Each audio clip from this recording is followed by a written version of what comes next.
വേറൊരു കാര്യം വെച്ചാൽ നമ്മളിപ്പം പല സിനിമകളും ഇപ്പം ഫിലിം ഫെസ്റ്റിവൽ ഇപ്പം IFFK പോലുള്ള ഫിലിം ഫെസ്റ്റിവലിൽ പിന്നെ പ്രദർശിപ്പിക്കുമ്പോൾ ഒരുപാട് ആൾക്കാർ ഇടിച്ചു കയറി അതിനകത്ത് നിലത്ത് ഇരിക്കാൻ പോലും പറ്റാണ്ട് ഒക്കെ വരുന്നൊരു സംഭവമുണ്ട്. നേരെ മറിച്ച് ആ സിനിമകൾ തിയേറ്ററിൽ ചെന്നാൽ ഒരൊറ്റ കുട്ടി പോലും ഉണ്ടാവില്ല. അപ്പം അങ്ങനത്തെ ഒരു വിഷയമുണ്ട്. കാരണം ഒരു അവാർഡ് കിട്ടിപ്പോയാൽ അവൻ്റെ കാര്യം കഴിഞ്ഞു. ശരിക്കും അതാണ്. മറ്റുള്ള രാജ്യങ്ങളിൽ അങ്ങനെയല്ല. ഒരു അവാർഡ് കിട്ടിയ സിനിമകളെന്ന് പറഞ്ഞു കഴിഞ്ഞാൽ അവർ ഏറ്റെടുക്കുകയാണ്. പിന്നെ നേരെ മറിച്ച് ഇന്ത്യയിൽ അങ്ങനെയല്ല അല്ലേ സിദ്ദിഖ് സാർ? അങ്ങനത്തെ ഒരു ഇല്ല. അതാണ് അതിൻ്റെ വിഷയം. അതിനൊരു ഉദാഹരണമുണ്ട്. ഒരിക്കല് IFFK റഷ്യയിൽ നിന്നും ഒരു പ്രതിനിധി വന്നു, റഷ്യൻ സംവിധായകനോ അതിൻ്റെ സിനിമക്കാരൻ. അപ്പം അവിടെ സിനിമ ഏറ്റവും കൂടുതൽ കാണുന്ന ആൾക്കാരിൽ പെട്ട ഒരു രാജ്യമാണ് സോവിയറ്റ് യൂണിയൻ, പഴയ സോവിയറ്റ് യൂണിയൻ.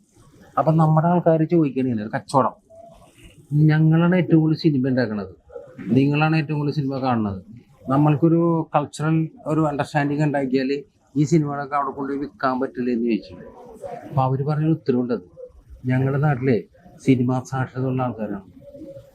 അപ്പം മനസ്സിലായില്ലേ? അത്ര ഉള്ളത് അവിടെ ഓടൂല ഈ സാധനം. പക്ഷേ ഇത് പറയണ്ടോ? പറയണ്ടേ? വ്യാപാരികളെ കുറിച്ച് ഏകദേശം ധാരണയായില്ലേ? എന്തായാലും പടം നിങ്ങളെല്ലാവരുടെയും സപ്പോർട്ട് ഉണ്ടാകണം. കാര്യം നിരവധി അവാർഡ് മേളകൾ മത്സരിക്കാൻ വേണ്ടി അയക്കുന്നുണ്ട്. അത് ഏതെങ്കിലും രീതിയിലൊക്കെ പരിഗണിക്കും എന്നുള്ള വിശ്വാസമുണ്ട്. അതിൻ്റെ കഥാതന്തു വെച്ചിട്ട് പിന്നെ അതുപോലെ തന്നെ അത് കഴിഞ്ഞ് തിയേറ്റർ റിലീസ് വരുമ്പോൾ മറ്റെന്തായാലും നമ്മൾ തിയേറ്ററിൽ ഇറക്കണം. എന്തായാലും നല്ലൊരു സോഷ്യൽ മെസ്സേജാണ് കൊടുക്കുന്നത് എന്നുള്ള നല്ല വിശ്വാസം ഞങ്ങൾക്കുണ്ട്.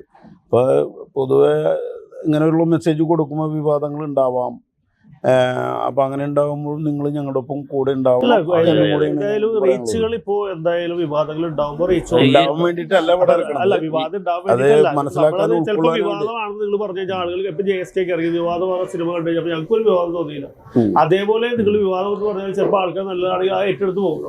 നമ്മള് മനഃപൂർവ്വം വിവാദമാക്കാൻ ശ്രമിക്കുന്നില്ല. പക്ഷെ ഈ നിഴൽ വ്യാപാരികളും സാലിഹും അത്തരത്തിൽ കാണുന്ന പ്രേക്ഷകർക്ക് മനസ്സിലാവും. സെൻസർ കിട്ടി പിന്നെ നമുക്കൊന്നും നോക്കാനില്ല.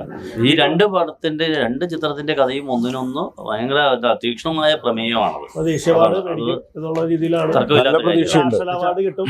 എന്താണ് പറയുന്നത്, ബെസ്റ്റ് ഡയറക്ടർക്ക് നല്ലൊരു സോഷ്യൽ മെസ്സേജ് ചിത്രമാണ്. അടുത്ത ദേശീയ അവാർഡ് മേടിക്കുന്ന ആളാണ്. എല്ലാവരും ചോദിക്കട്ടെ. അപ്പൊ എന്തായാലും ഈ ചിത്രത്തിന് നിങ്ങളുടെ സപ്പോർട്ട് ഇനിയും ഉണ്ടാകുക. തിയേറ്ററിൽ ഞങ്ങൾ എത്തുമ്പോഴും ഞങ്ങളുടെ പടം റിലീസാകുമ്പോഴും അവാർഡിന് പോകുമ്പോഴും ഒക്കെ നിങ്ങളുടെ തുടർന്നുള്ള മീഡിയ സപ്പോർട്ട് കാണുമെന്നറിയാം. എന്തായാലും ഈ വക കാര്യങ്ങൾ പോകും. എല്ലാവർക്കും ഈ പറഞ്ഞ പോലെ അതിലെ പനോരമയിലെ ആദ്യത്തെ പടം തന്നെ പനോരമ സെലക്ഷൻ കിട്ടിയ ഡയറക്ടർ അപ്പൊ എല്ലാവർക്കും വിജയാശംസകൾ. അപ്പൊ ഞങ്ങള് എന്തെങ്കിലും രീതിയിൽ നിങ്ങള് ഇറിറ്റേറ്റ് ചെയ്ത എന്തെങ്കിലും സംഭാഷണങ്ങൾ അതങ്ങനെയല്ല. നമ്മൾ സംസാരിച്ചു വരുമ്പോ അത് വേറെ ഭാഷ ഇതിലേക്ക് പോകും. അതെല്ലാ ഇന്റർവ്യൂസിലും എല്ലാവർക്കും വരുന്ന കാര്യം. നമ്മൾ പോയിന്റ് ചെയ്ത് നിൽക്കാൻ പറ്റില്ല.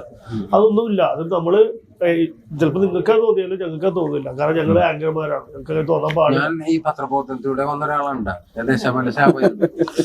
അപ്പൊ സകലവല വല്ലവരാണ്. അപ്പൊ ഞങ്ങളീ പറഞ്ഞ പോലെ അതില് ഞങ്ങളിപ്പോ നമ്മൾ ഇതല്ല ഇങ്ങനൊരു ചർച്ച കിട്ടുമ്പോ ചിലപ്പോൾ കൂടെ ഇരിക്കുന്നവർക്ക് നമുക്ക് വേണമെങ്കിൽ ഒരു ദിവസം ഇന്റർവ്യൂ ചെയ്യാം. നമുക്ക് അതിനെ കുറിച്ച് സംസാരിക്കാം. അത് കുഴപ്പം സ്റ്റുഡിയോ ഉണ്ട്, നമുക്ക് സംസാരിക്കാം. അതൊന്നും വിഷയമുള്ള കാര്യമല്ല. സപ്പോർട്ട് ചെയ്യുക.